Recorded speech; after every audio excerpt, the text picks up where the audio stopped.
palavra como ética. O vídeo se inicia com um vídeo institucional da Caixa Econômica Federal. Há pequenos vídeos que intercalam ao longo da narração.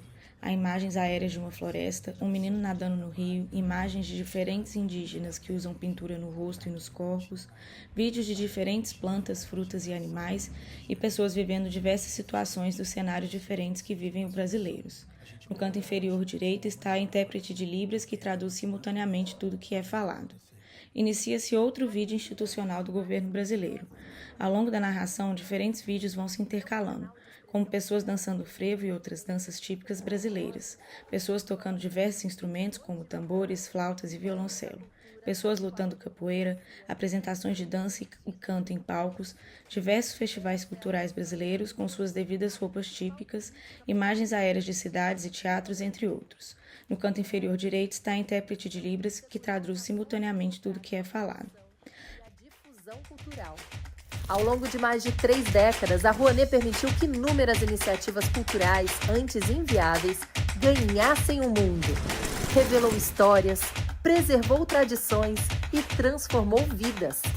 Lei Rouanet, há 33 anos, tornando a cultura brasileira mais plural, acessível e democrática. Casal de dançarinos se olham sorridentes. Uma banda orquestrada para de tocar. Logos: Lei Rouanet, Ministério da Cultura.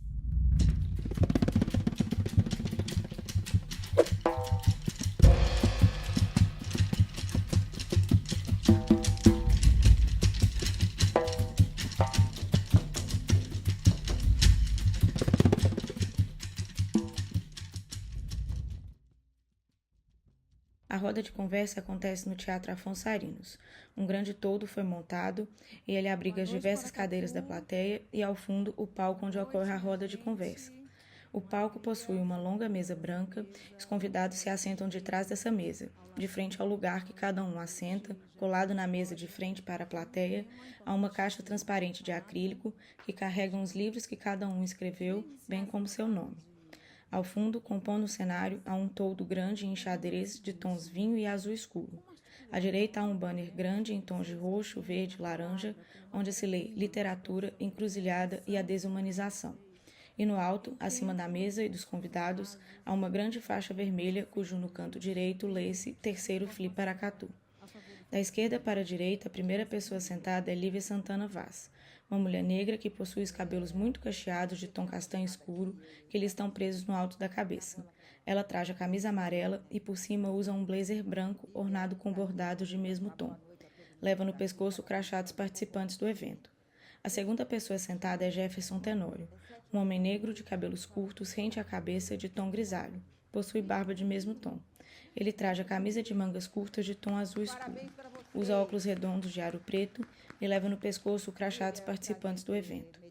A terceira pessoa sentada é Miriam Leitão, uma mulher branca de cabelos cacheados de tom castanho claro, cujo comprimento lhe vai até o ombro.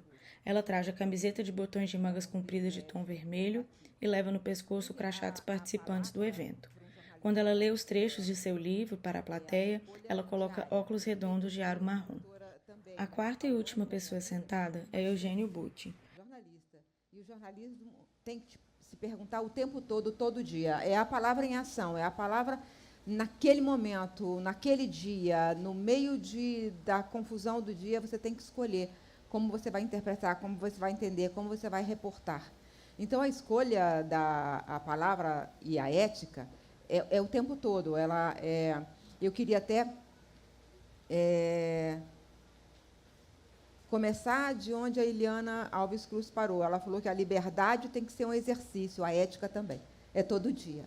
É todo dia que a gente tem que se perguntar para onde vai e o que tem que fazer a cada momento. Então, em vários momentos, nos últimos anos, nós fomos testados fortemente de que escolhas fazer, né? Que escolhas fazer a cada momento.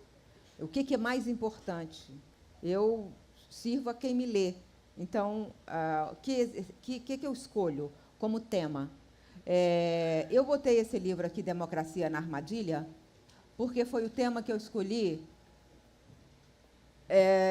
quando eu vi a democracia sob risco, E eu, pela minha história, cada vez que a democracia entra em risco, eu começo a tremer, porque eu já acho que vai ser comigo no final. E aí eu queria só ler um pedacinho, que é a última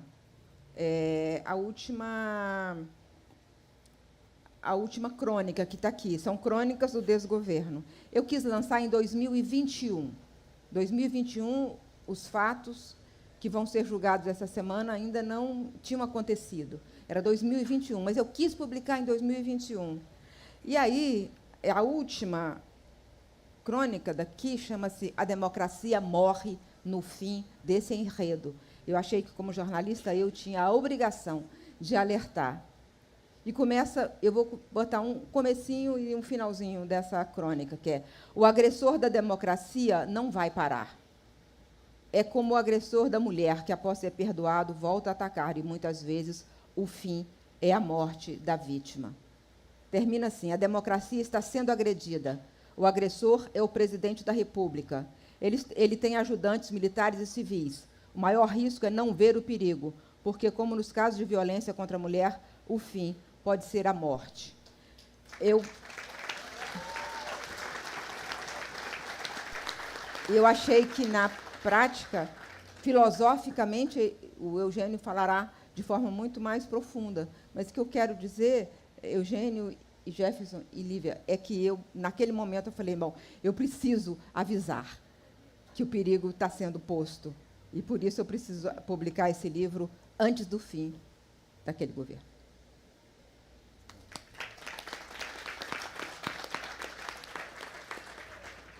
Eugênio, vamos voltar para a ordem. Você dizendo Ordem, vão desordem, voltar para a dos ordem outros. e olhando para mim, eu sinto até medo. Eu que desordenei, agora ordeno. Gente, muito obrigado. Um homem branco que possui cabelos curtos e grisalhos apenas nas laterais da cabeça. Ele traja camiseta de botões de mangas compridas branca e leva no pescoço o crachá dos participantes do evento. É possível ver a silhueta da plateia de frente ao palco e, de tempos em tempos, ela é filmada e está cheia. No canto inferior direito do vídeo em questão está o intérprete de Libras, que intercalam ao longo do vídeo. Diferentes mulheres e homens que sempre trajam camisa preta e traduzem simultaneamente tudo que é falado. O Sérgio, a Bianca, o Jefferson, que criaram toda essa programação, e é uma gratificação para uma pessoa como eu fazer parte desse projeto. É muito especial. E isso é um projeto ético. Essa dupla palavra e ética, ou seja, esse binômio, não tem como ser diferente, porque não há ética sem a palavra. E ninguém que não tem a palavra pode dizer que conhece o que é a ética. Agora, a ética, eu não quero falar, Miriam, assim, filosoficamente, mas talvez seja inevitável falar um pouco como um pesquisador, um professor, para dizer que a ética é muito mais presente do que a gente supõe. Normalmente é até motivo de piada. Contam de um engenheiro que tinha que fazer um projeto de uma ponte, fazer o orçamento da obra, e teria perguntado para a empreiteira: você quer que eu construa com ética ou sem ética? Aí alguém perguntou: mas por quê? Ele falou: não, com ética custa mais caro. E porque eu vou ter que observar todos os papéis, todas as licitações, todos os editais. E a gente tem um pouco essa impressão de que a vida com ética é mais difícil, que o caminho com ética é mais longo, que a ética é uma chateação. Mas é justamente o contrário. O sentido dessa palavra, né, vem do grego, como todo mundo sabe, são duas palavras, ethos e ethos, com duas vogais diferentes, mas que querem dizer, em geral, costume, tradição, caráter, pessoa, personagem, temperamento. individual. Ethos se refere ao que é coletivo, como nós todos falamos aqui muitas vezes, e ética também se refere a uma escolha pessoal. Nós fazemos uma escolha, e isso é que torna a vida, aí sim, com muito mais sentido, muito mais direta e muito mais fecunda. Falar que com ética as coisas são mais caras, ou mais demoradas, ou mais complicadas, é, de alguma maneira, renunciar à nossa capacidade de fazer a escolha. Eu não gostava quando vinha uma expressão, socialismo científico. Vocês ouviram falar disso, socialismo científico? Engels, que insistia nessa tese, Engels, parceiro de Marx, insistia na ideia de que o socialismo era uma conclusão científica. Sérgio acabou de falar aqui que não gostava muito da ideia de abordar cientificamente, e eu estou de pleno acordo, a sociedade. Mas se há uma coisa que o socialismo não é, nunca foi e não poderia ser, é científico. Ele é uma escolha. Ele é uma escolha. Luiz Fernando Veríssimo dizia que basta olhar as coisas para a gente fazer a escolha de que algo tem que ser repartido, de que a desigualdade não pode seguir como está. Isso é uma escolha, e é uma grande escolha. A gente elege eticamente, por causa de uma escolha, com base na análise dos costumes, escolhe eticamente seguir numa direção. E isso também é o socialismo, isso também é ser de esquerda, isso é apoiar o julgamento que vai começar agora. Um livro que eu estou lançando, é O Que Não Se Repita, é um pouco uma cópia do que fez a Miriam, que é uma reunião de tudo que eu escrevi durante aquele período, entre 2019 e 2022, e uma reescritura daquelas análises para que aquilo não volte a se repetir, explicando quais foram as agressões. A gente esquece muita coisa. Que Não Se Repita saiu pela editora Seja Breve, e é uma tentativa de não esquecer, é uma tentativa de uma construção ética. É disso que nós estamos falando o tempo todo. E isso é inseparável de palavra. A ética é um campo da filosofia, é um campo do pensamento sobre as nossas práticas, as nossas condutas, por que nós agimos como agimos. Isso só pode ser feito com palavra.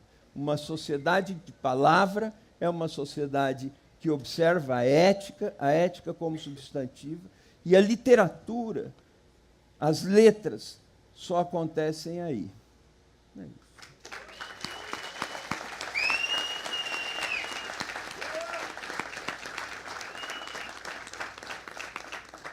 Jefferson. Boa noite, Paracatu. Que alegria ver essa sala cheia, esse auditório cheio. Alegria estar aqui ao lado da Miriam, pessoa que eu admiro tanto. Ao lado também do Eugênio, pessoa brilhante, e que estávamos conversando, eu e Miriam. Vamos deixar o Eugênio falar primeiro, né, porque aí a gente já sabe que caminho seguir, né, porque é um tema que tem um peso, né, você falar sobre ética, é isso mesmo que você estava falando, né, como se fosse uma coisa super difícil, e de certo modo né, posso tentar desenvolver um pouco sobre isso, mas antes eu não posso deixar de falar do Luiz Fernando Veríssimo, né, que é o escritor de um lugar onde eu sempre vivi, né, do Rio Grande do Sul, embora seja carioca, mas passei 30 anos morando em Porto Alegre, e um dos primeiros escritores, enfim, que a gente tem contato, né, foi com Érico Veríssimo, pai do Luiz Fernando Veríssimo, e depois com o Veríssimo. Mas o primeiro contato que eu tive com ele não foi pela leitura, mas foi pela escrita, né? A Feira do Livro de Porto Alegre, alguns anos atrás, ali no início dos anos 2000, eles tinham um projeto que se chamava Eu Conto Com. Era bem a época em que se começava a escrever blogs literários, né, e tal. Aí eles lançaram uma espécie de concurso em que, entre os escritores, em que cada escritor começava uma história e os leitores iam lá no computador e continuavam a história, né? E o Luiz Fernando Veríssimo começou uma história chamada Cachorros Urbanos, né? Eu não lembro exatamente qual era o enredo, né? Mas as pessoas se inscreviam e depois iam lá no stand e escreviam na hora ali um trecho, né? E sucessivamente até terminar.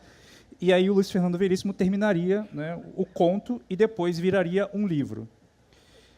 O Veríssimo deve ter se arrependido de ter entrado, né, porque virou um Frankenstein, imagina, né, E aí o livro foi publicado, e eu fiquei com vergonha depois do que eu escrevi, porque era a parte que eu escrevi, eu transformei os cachorros em cachorros assassinos, né? E depois os cachorros, enfim, fizeram várias peripécias.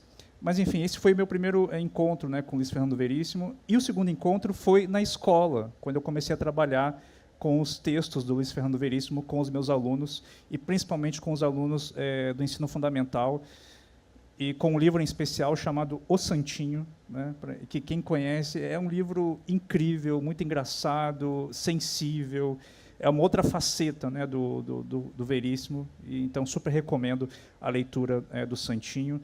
E é isso. Luiz Fernando Veríssimo, como diz Guimarães Rosa, ele não morreu, ele ficou encantado, né? E a obra dele continua, então ele vai continuar entre nós, né, durante muito tempo e, quiçá, a eternidade, né?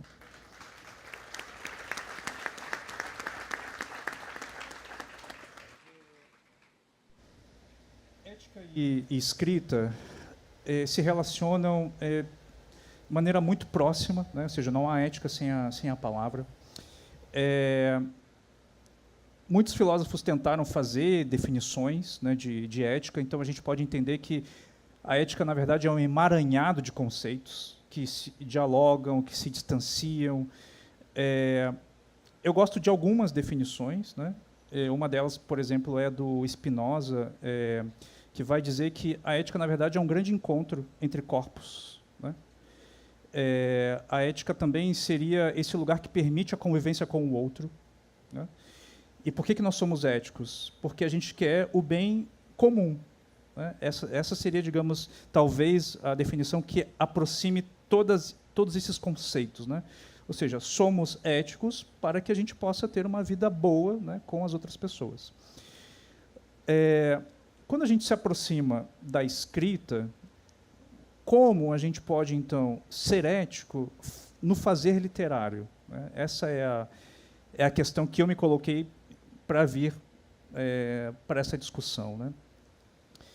E aí eu pensei numa primeira reflexão que vem de um poeta chamado Aimé Césaire, que, em 1933, escreveu numa revista a primeira vez a palavra negritude. É a primeira vez que se ouve publicamente, né, que você vê a palavra escrita, negritude.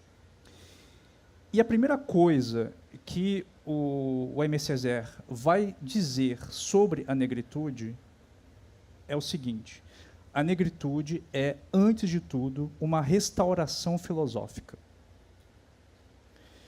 Vejam que foge completamente daquilo que se entende, né, do que é negritude, no sentido de que a negritude seria apenas uma reivindicação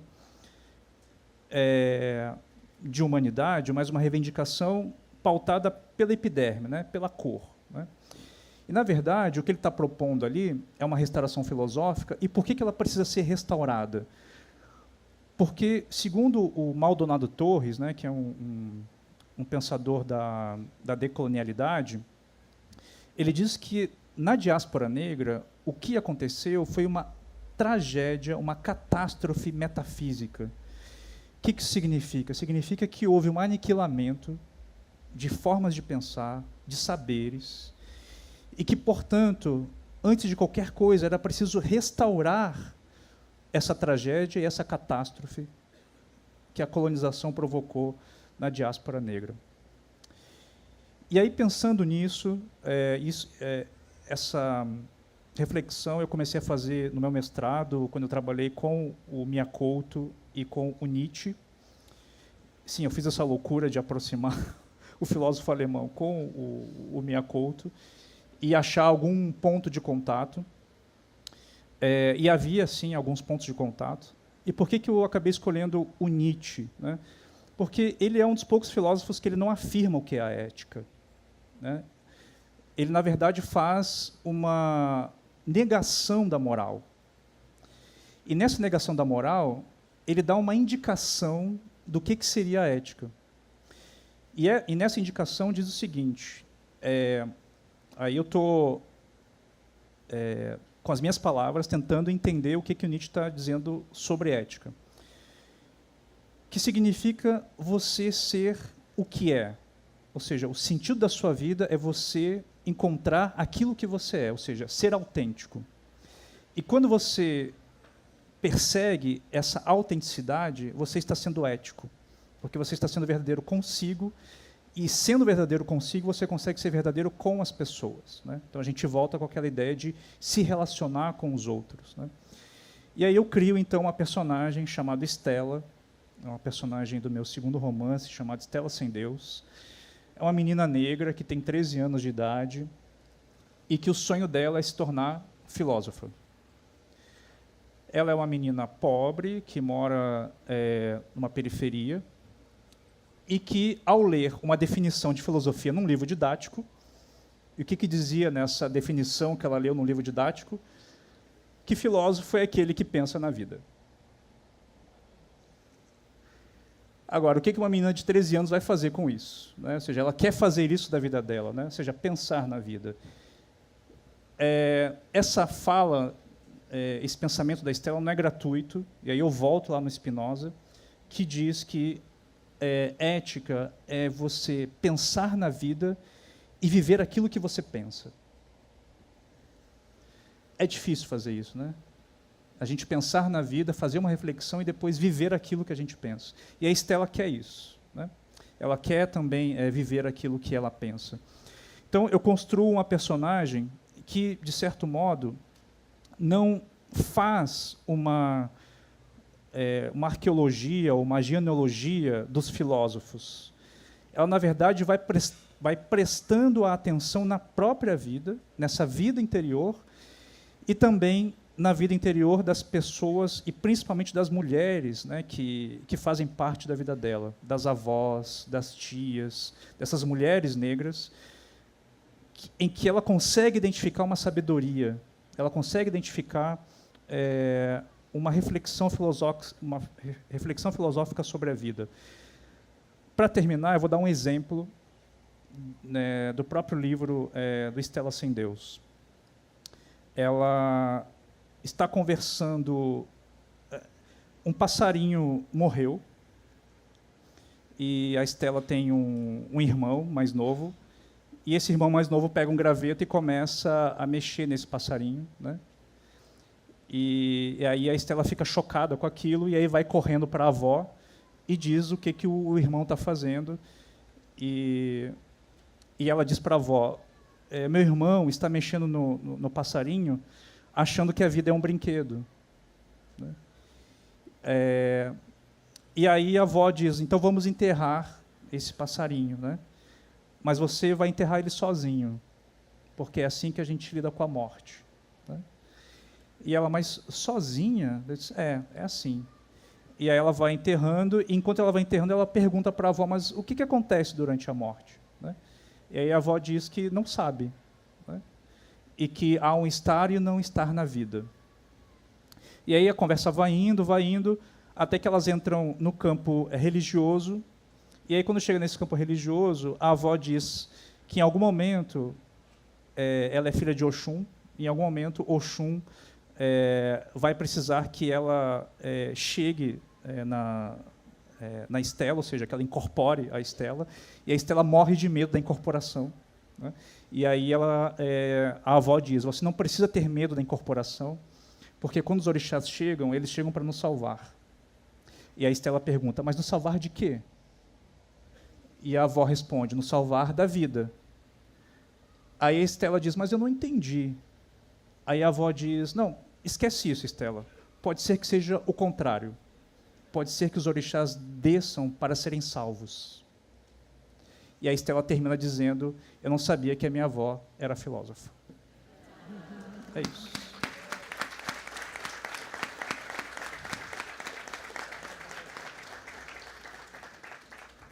Vou trazer aqui 2 frases do Luiz Fernando Veríssimo para a gente refletir em conjunto. A primeira diz assim: no Brasil, o fundo do poço é apenas uma etapa. E a segunda: se o mundo está correndo para o abismo, chegue para o lado e deixe ele passar. Né? O senso de humor afiadíssimo. E eu fiquei pensando na encruzilhada, como possibilidades, como múltiplos caminhos. Né? E queria pensar aqui com vocês quais são os caminhos de humanização que a literatura consegue construir num contexto de tanta naturalização dessa desumanização em relação às mulheres, né? Em relação às pessoas negras, de tanta violência que estamos vivenciando no nosso país, de tanta normalização de retrocesso de direitos. É muito importante que você tenha trazido o Luiz Fernando Veríssimo, porque, quando eu comecei a falar, você jogou para mim a bola, eu estava meio nervosa, e aí eu não falei que eu queria falar do Luiz Fernando Veríssimo. Eu tenho muitos textos do Luiz Fernando, mas tem uma coisa tão bonita, que ele era muito múltiplo, né? Ele era único e múltiplo. E aí eu queria trazer uma vertente dele. Ele é o humorista maravilhoso, né? Ele era o cronista maravilhoso, ele era o romancista, ele era o saxofonista, ele era tanta coisa. E ele era o repórter. Olha aqui. Uma nuvem inédita no céu de Nova York, 11 de setembro de 2001, em Nova York.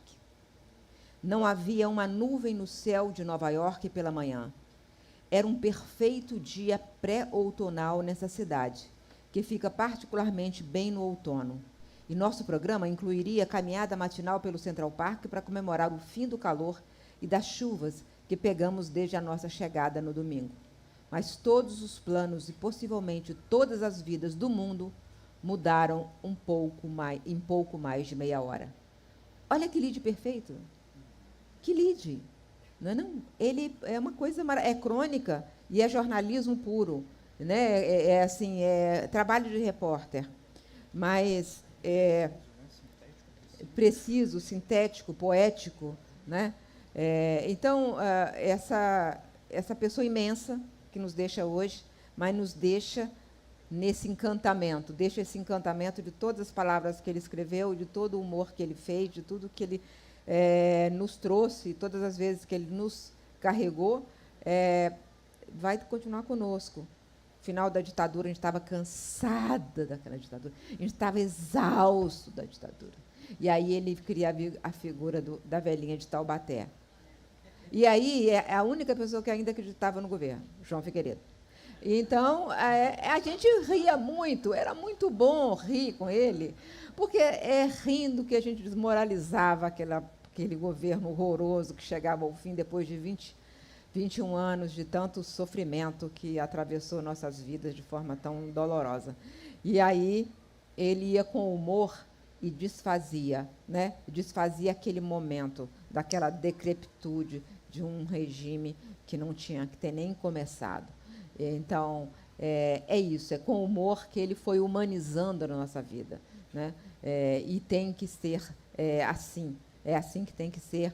Eu acho que ele nos deixa esse legado, não perder a capacidade de rir, mesmo nos momentos difíceis, né? Encontrar o jeito certo de olhar as coisas e ter essa presença. Eu acho que isso é o fundamental. E foi bom você trazer o Luiz Fernando Veríssimo, que eu estava falando assim, nossa, que horror, como que eu pude não falar dele ao abrir? Então, fica as desculpas e também a chance da reparação que você me deu.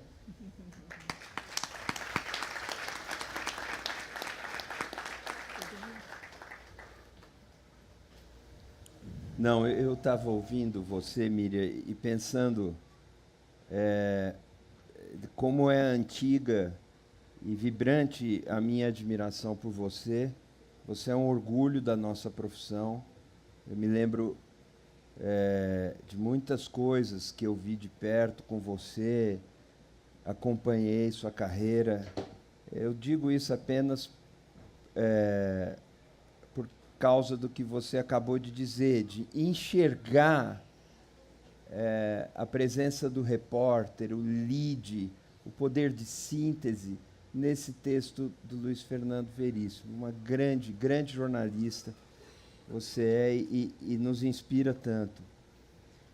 Eu também queria falar uma coisa sobre desumanização, que aparece no título da Fliparacatu desse ano, junto com Encruzilhada, e que é o que a Lívia nos pergunta. Nós pensamos sempre a desumanização como uma estratégia para desqualificar, rebaixar o ser humano. E, de fato, é pertinente, porque toda violência organizada, burocraticamente comandada, que se pratica contra grupos humanos, ela vem junto com uma explicação normalmente absurda e inaceitável para dizer que aquele agrupamento, naquela circunstância, ele é sub-humano, ele é anti-humano e, portanto, merece o tratamento que lhe é destinado. Isso é uma perspectiva da desumanização. Ela é muito presente. Nós estamos vendo isso na história do Brasil, na escravidão, nós vemos isso na faixa de Gaza, nós vemos isso no Muro do México, nós vemos isso nas pessoas que dormem ignoradas, anônimas, abandonadas nas ruas. Vemos isso de muitas maneiras. Mas há uma outra perspectiva de desumanização, de um efeito ético devastador também, que é aquilo que eu procurei expor quando eu falei de razão desumana, que também é um binômio que arranha por dentro, né? Se é razão, não pode ser desumana, porque a razão é uma elevação da condição humana. Nós pensamos por muito tempo, coisa na qual não embarco, que o ser humano é o ser racional. Eu tenho muitas dúvidas sobre isso, mas é parte da nossa ilusão. É como a gente se descreve, é como a gente se reconhece. Não poderia haver razão que não fosse tecida pelo humano. Mas eu digo que pode, e eu digo mais do que isso.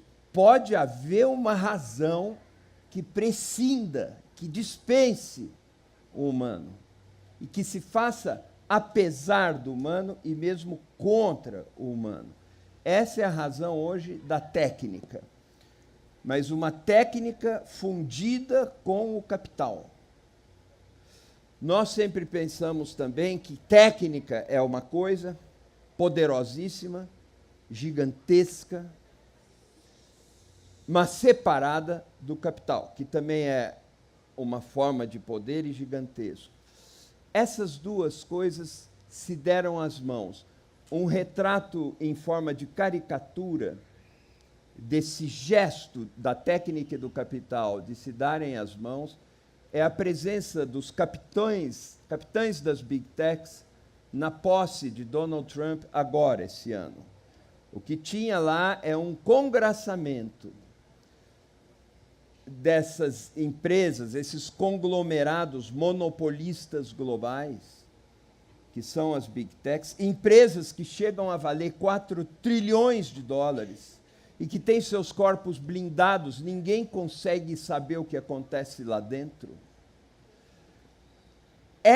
Esses organismos foram dar as mãos, foram se confraternizar com um discurso fascista.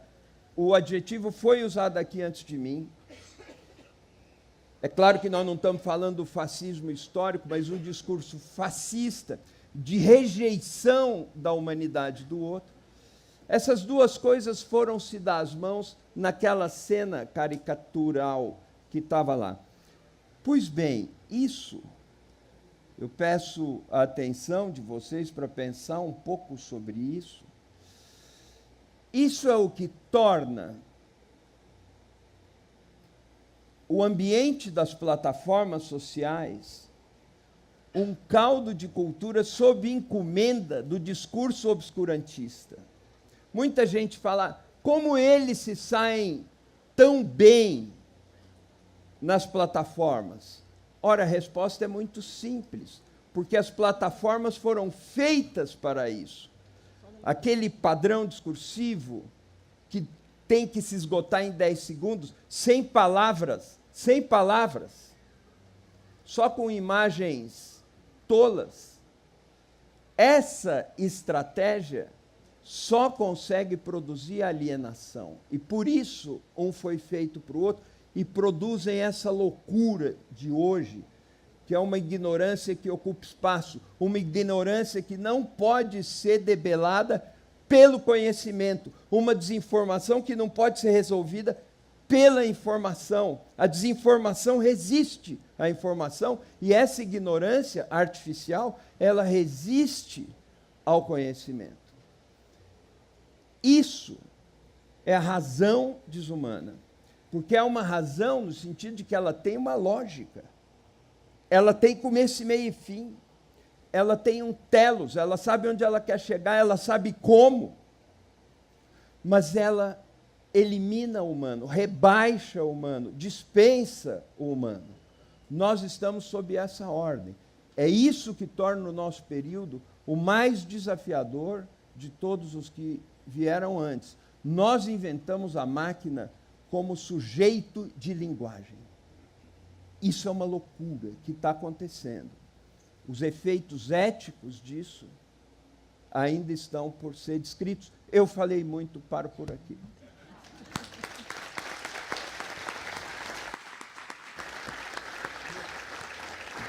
Jefferson. Só para agradecer que ele falou isso, me elogiou aqui como jornalista. Ele é um filósofo, como vocês veem, é um filósofo que nós temos no jornalismo. E esse livro, A Razão Desumana, é muito interessante. A cada palavra são ensaios simples e interessantes. Tem uma palavra assim, olha, a desinformação não é a falta de informação. Pronto, você para aí e já pode entender todo o mundo das fake news. Então, minha admiração por você é enorme.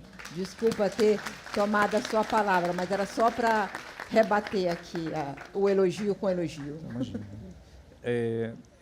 Eu acho que o que o Eugênio traz é importante para que a gente possa pensar sobre a nossa relação com as redes sociais, né? Qual é o valor que a gente tem dado para a nossa vida privada, os nossos dados em que a gente troca por foto de gatinhos, né?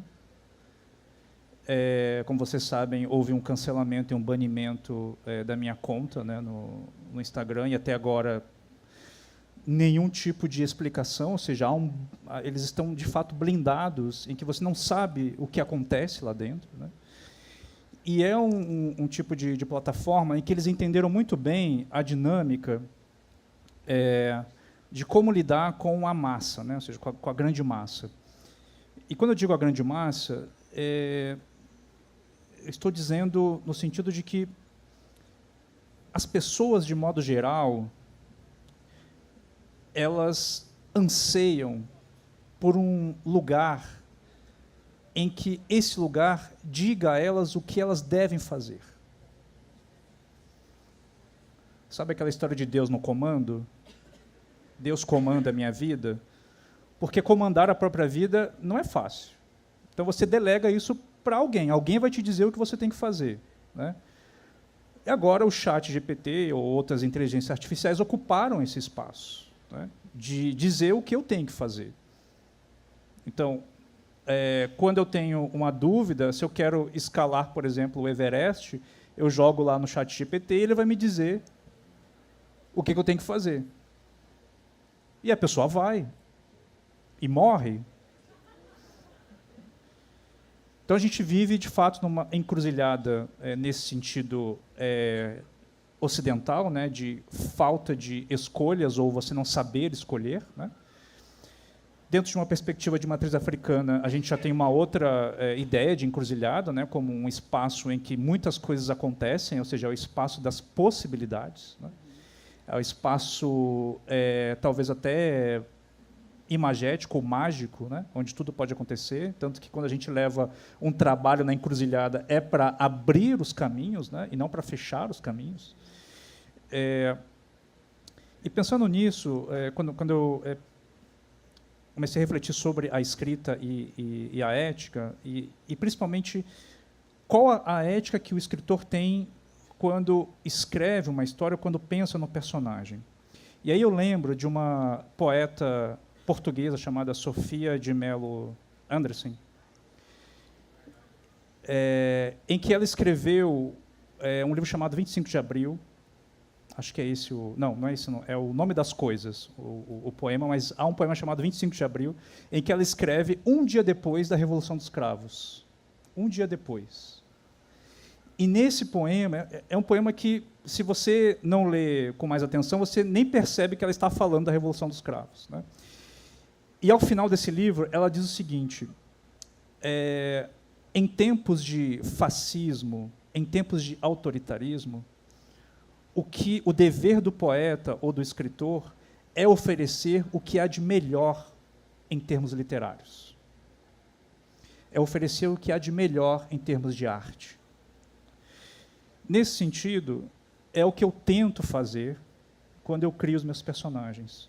Então, antes de pensar em raça, em fascismo, em questões sociais, eu penso primeiro o que eu posso oferecer para conseguir fazer a melhor história que eu consigo fazer. Aí lembrei de um livro chamado A Consciência das Palavras, do Elias Canetti, e nesse livro ele faz uma análise muito interessante sobre a relação da vida dos escritores com a escrita. E ele diz várias coisas interessantes. Uma delas é que o escritor só consegue escrever se ele tem uma vida interior intensa.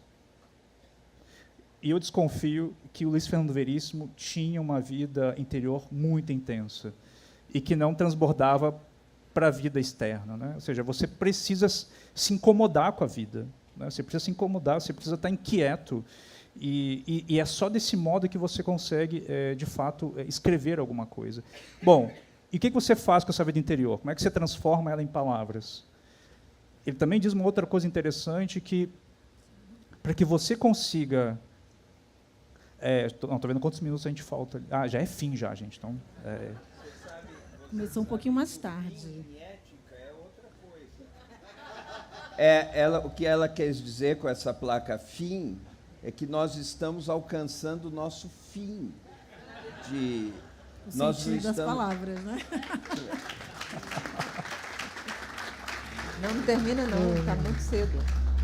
Está muito cedo para terminar, gente. Só para concluir, então, ele vai dizer uma coisa interessante, que o escritor, na verdade, ele escreve para ser derrotado pelo próprio texto.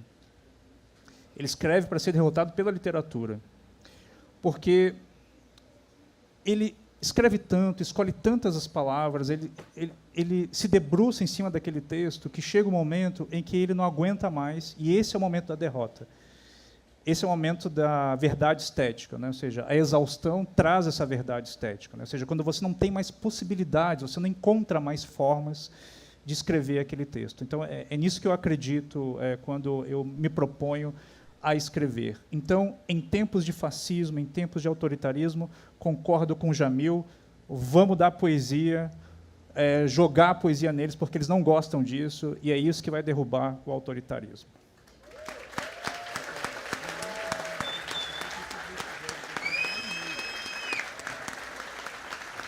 Rapidinho, para a gente fechar.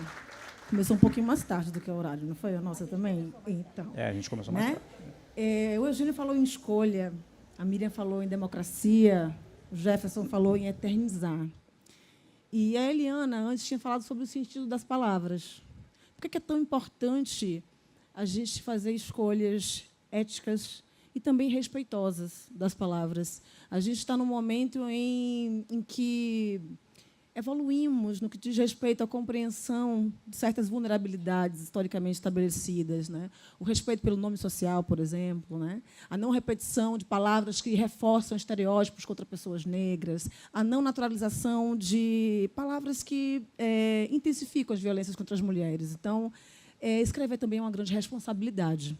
Se a gente pensar que a palavra escrita ela é eternizada, como o Jefferson colocou aqui. Então, é uma grande responsabilidade também escrever. E aí eu queria finalizar com cada um lendo um trechinho de suas obras, e eu vou inverter de novo, eu vou começar pelo Jefferson agora. Eu comecei com a Miriam, vou terminar com a Miriam. Bom, eu vou ler aqui um trecho do livro novo, de onde eles vêm. Tá? Rapidamente, para quem não conhece, é a história do Joaquim, que entra pelo sistema de cotas na universidade, e, enfim, ele vai enfrentar alguns problemas, né, como um aluno cotista. E eu vou ler aqui um trecho em que ele está voltando para casa depois de ter tido uma aula assim, um pouco difícil. Ele apresentou um trabalho e aí ele achou que não apresentou muito bem, e aí ele está voltando para casa, e eu vou ler esse trecho. A volta para casa foi um inferno. Nem Jesus chorou dos Racionais MCs nos fones me ajudava. O calor era sobrenatural. Em pé, apertado no ônibus, na linha Jardim São Pedro, eu olhava para fora e quase podia ter certeza de que o asfalto derretia. Eu sentia sede e suava. Aos poucos, um assomo de enjoo começou a se aproximar de mim. O sol entrava violento no ônibus. Pessoas se abanavam. Algumas tentavam se defender usando a mão. Outras apenas aceitavam aquela condição e cochilavam, porque talvez fosse a melhor coisa a fazer. Eu estava num lugar caótico, indo para um lugar igualmente caótico. A viagem durava cerca de 1 hora, e isso quando não pegávamos engarrafamento.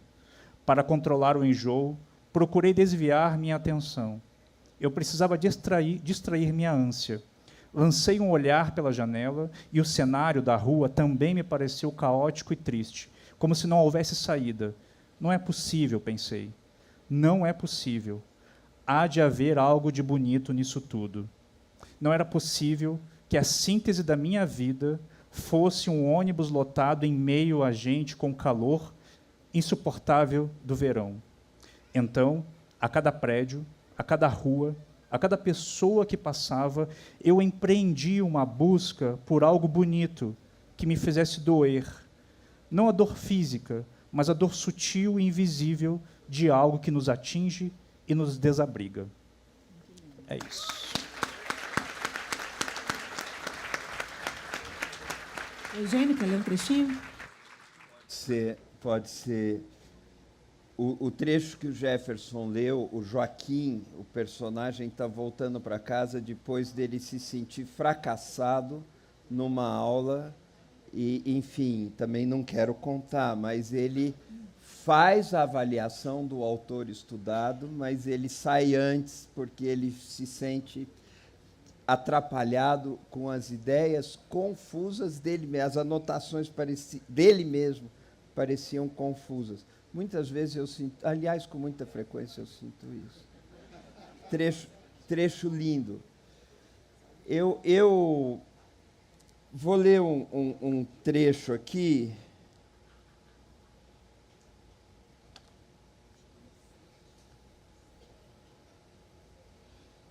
Mas eu perdi o texto que eu queria ler. Chama achei. Eu fiquei na cabeça que era a página 50, mas é a página 30.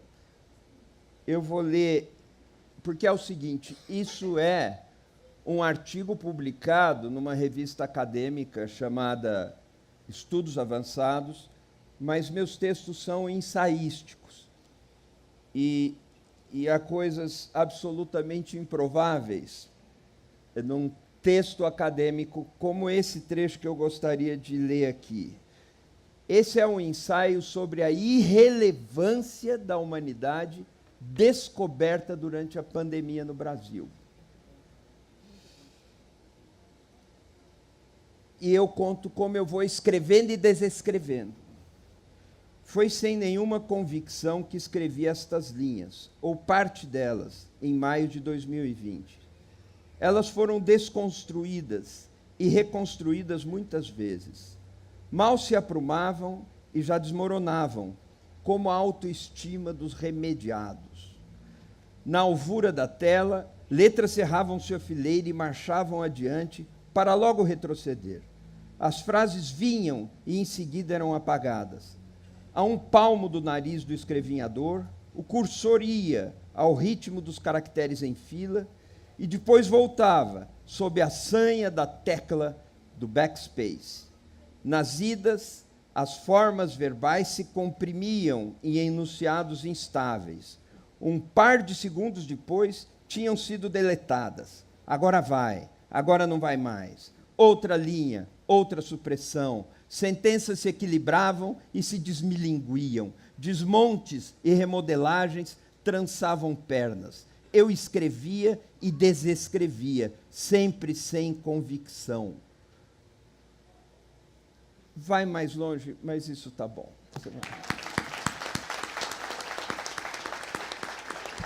Miriam. Aqui tem 2 livros meus, que é Tempos Extremos e Democracia na Armadilha, mas eu não vou ler esse, não. Nenhum desses 2. Eu vou ler um livro que é interessante, porque ele me fez... O que é isso aqui? Isso aqui é um encontro literário. No encontro literário, a gente ouve e pensa e fala. Quando a gente não está falando, a gente está pensando. E o que me fez pensar muito, nesses dias que eu fiquei sentada ouvindo, é que, às vezes, a gente olha todas as novas plataformas como se elas fossem antíteses do livro físico. E a gente está aqui para defender o livro físico. Mas, na verdade, não é a oposição. Acho que tem 2 atitudes em relação a tudo isso que se abre diante de nós. Novas plataformas, novas mídias. E a gente ou tem muito medo ou adere sem... isso aí é a maravilha, é o futuro, é o que nós vivemos. E eu acho que nenhuma dessas 2 coisas está certa. Eu acho que o livro físico vai continuar existindo, e todas as outras formas de escrever, e elas vão ficar se misturando. É mais ou menos quando surgiu a televisão e vaticinaram o fim do rádio, e hoje o podcast está aí para mostrar que o rádio vai e volta. Eu acho que eu queria falar de literatura nessa última oportunidade de falar para essa plateia tão bonita que está diante de nós. Então, eu quero falar de um livro que não está aqui, porque já esgotou ali, que é Refúgio no Sábado. O Refúgio no Sábado, ele é essa mescla. Ele nasce como textos na internet, no blog do Mateus. O Mateus pediu que eu escrevesse sempre aos sábados para ele. Então, eu me despia de tudo isso da semana, que era o cotidiano do jornalismo de combate, a palavra o tempo todo em ação. E aí eu escrevia crônicas. E ele está me provocando, inclusive no Amado Mundo, para eu voltar a fazer crônica, que eu fazia crônicas para ele. A gente fez um monte de crônica. Um dia eu juntei algumas dessas e publiquei. Eu queria ler o comecinho e o final de uma que eu gosto, porque fala sobre a paixão da leitura, a literatura. O que é se apaixonar no momento que você está lendo? Aquele momento mágico, que a gente entra num livro e ele nos acolhe. Eu queria pegar esse sentimento que todos os leitores já tiveram em algum momento com algum livro. E aí, então, eu vou ler o comecinho e o final dessa crônica que chama A Sorte do Encontro. Lerei você enquanto atravesso o oceano e nem verei as águas que poderão me tragar na travessia. Estarei com suas palavras, que vão me contar o que nem imagino. A vida vai cessar as interrupções, e eu voltarei no tempo, sem interconexões planetárias, para ouvir apenas a história. Lerei. Lerei por horas a fio e não chegarei ao final, porque, como um cavalo que refuga no momento que pressente o perigo, vou parar antes do fim, para ficarmos suspensos no ar. Eu e você, nós.